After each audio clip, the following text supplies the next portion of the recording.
自拜登上台以后，南海就变成了美国及其盟友挑衅中国的主场。尤其是近段时间，英国航母刚走，德国护卫舰就起航前往南海。可说好的组成新的八国联军大闹南海呢？英国航母来南海还没歇脚，立马就走了。德国护卫舰还没来，就先说软话，明确强调此次只是习惯性的存在和训练巡航，并且在声明中只字不提南海。值得一提，英国航母在来南海以前态度极其狂妄，但来了以后，该航母的举动却令很多人疑惑。不仅没有跟任何一个国家展开军事演习，而且也没有靠近中国南海岛礁，明人都能看得出来，英德来南海的目的是冲着中国来的，背后也必定少不了有美国在怂恿。而不管大闹南海是八国联军为了向美国示好，还是存在别的目的，这样突然对中国认怂，必定会引起美国人的不满。特别是德国在政治立场上背靠美国，却在美国如此针对中国的情况下吃里扒外，拜登可能要被气死。不过话说回来，冒着得罪美国的风险尊重中国的主权，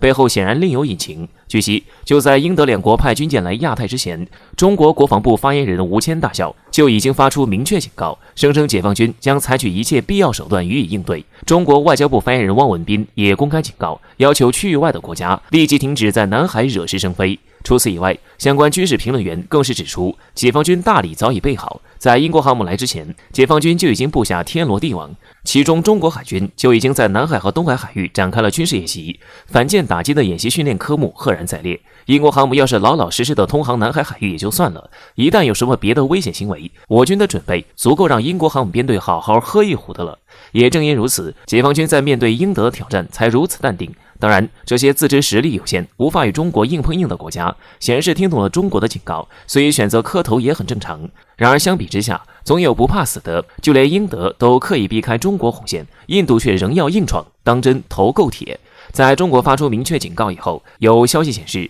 印度海军将继续派大量的导弹驱逐舰以及护卫舰来南海，展现该国所谓的军事实力。就冲不把中国警告当回事这一点，已经意味着印度此举很可能决定该国生死存亡。像西方内部告急的那样，在面对可能前来的八国联军，解放军的反应都能如此淡定，可见这是一个危险信号。而事实也证明，解放军早有准备，印度这个时候冲上前，无异于撞上枪口。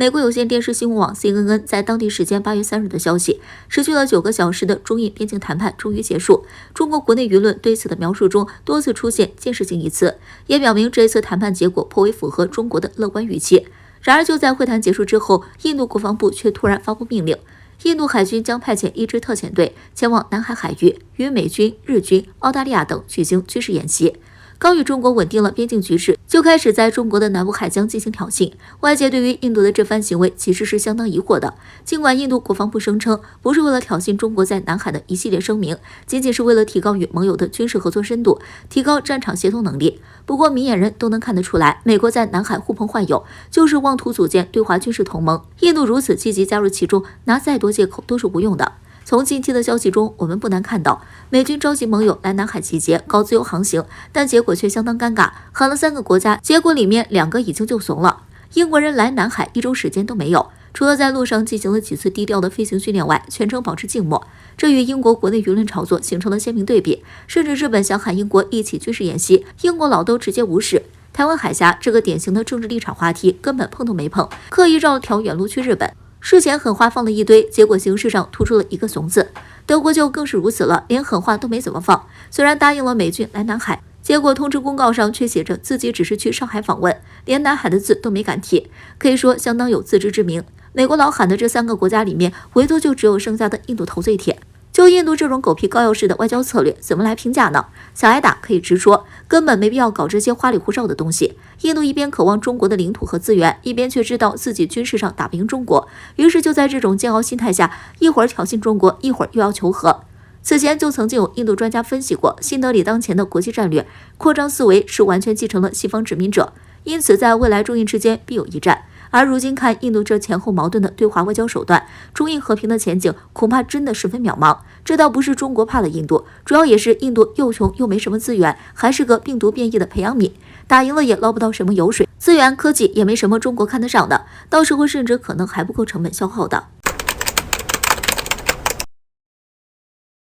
最近美国频繁围绕台海搞小动作，而美国前国务卿蓬佩奥甚至直接下战书，白宫为何会慌？在8月2号，蓬佩奥在接受美国福克斯新闻采访时表示，中国大陆提出统一台湾是错误的，因为它从来都不是中国的一部分。他强调，在前特朗普政府的时候，美方授权将 MQ-9 无人机、F-16战机售台，同时也以自由航行实际支持。此话一出，台媒又高潮了，甚至还吹捧支持蓬佩奥担任下任美国总统，要让中国不高兴，这就对了。蓬佩奥此番言论就是直接破坏一中原则，无异于向中国宣战。即使是白宫也不敢做出如此出格的声明。美国一直在台海问题上保持模糊策略，一边持续打擦边球。不久前，美国众议院在28号通过了一项外交拨款法案，阻碍美国政府使用完整的中国地图，公然挑衅一中原则，借机试探中国底线。但是另一方面，之前白宫接连发表声明强调，遵循一中原则，不支持台独。而前来天津访问的美副国务卿舍曼也强调一中原则，因为美国知道这是中国最后的底线，这是中国对外建交的基本原则，而美国难以想象彻底和中国脱钩的后果。而蓬佩奥却发表如此危险言论，连白宫都要慌了。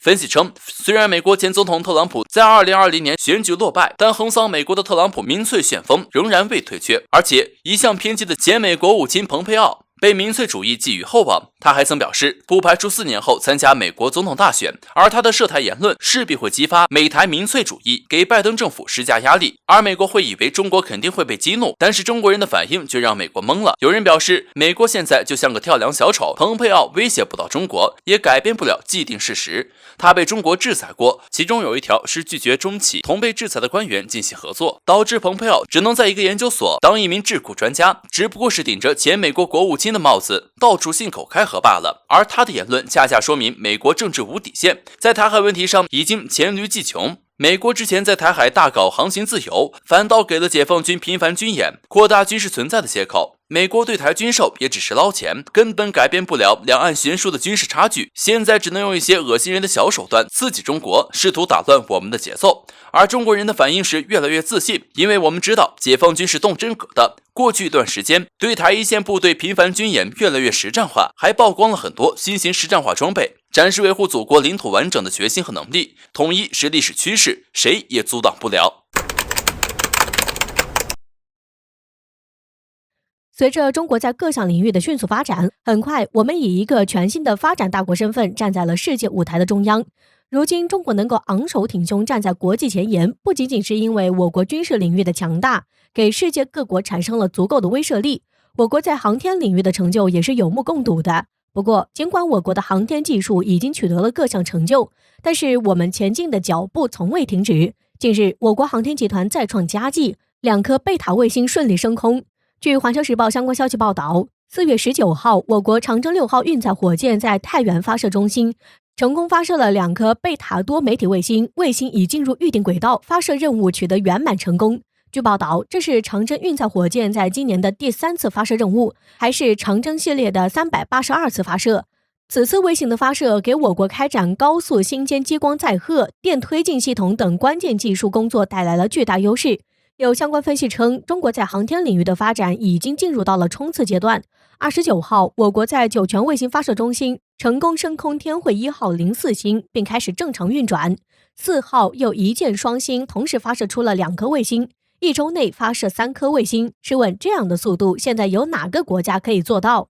然而，美国看到中国的迅速发展，他们就开始眼红了，害怕中国的强大会威胁到自己的霸权。因此，为了能够维持住美国在全球的地位，拜登政府寻求各种招数想来压制中国。不过，这样的做法其实就是在自取其辱。现在的中国在各项领域的实力都非常强大，美国还认为凭借自己能力就可以压制中国。殊不知，那个美国可以一手遮天的时代已经过去了。想从实力的地位同中国谈话，我们可不吃你那一套。如今中国的国际影响力已经迅速攀升，美国没有资格再对中国指手画脚了。俄罗斯独立报近日也发表了一篇名为《中国不再惧怕美国》的文章。文章认为，中国现在的发展模式已经令世界所瞩目，现在的中国已经奔向了社会主义现代化强国。举个简单的例子来讲，中国人民能够很快地解决席卷全球的新冠疫情带来的巨大冲击，这从很多层面上可以说明中国的强大。所以不只是现在的中国，包括以后的中国都将不再惧怕美国。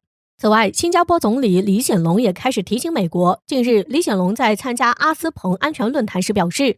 如今中美关系已经逐渐变得紧张起来，但是现实可以说明，以中美两国的实力来讲，任何一方都不能轻易击败另一方，所以美国应该停止一些错误的做法。中国的实力太过强悍，美国现在正确的做法应该是缓解两国的矛盾，而不是增加矛盾。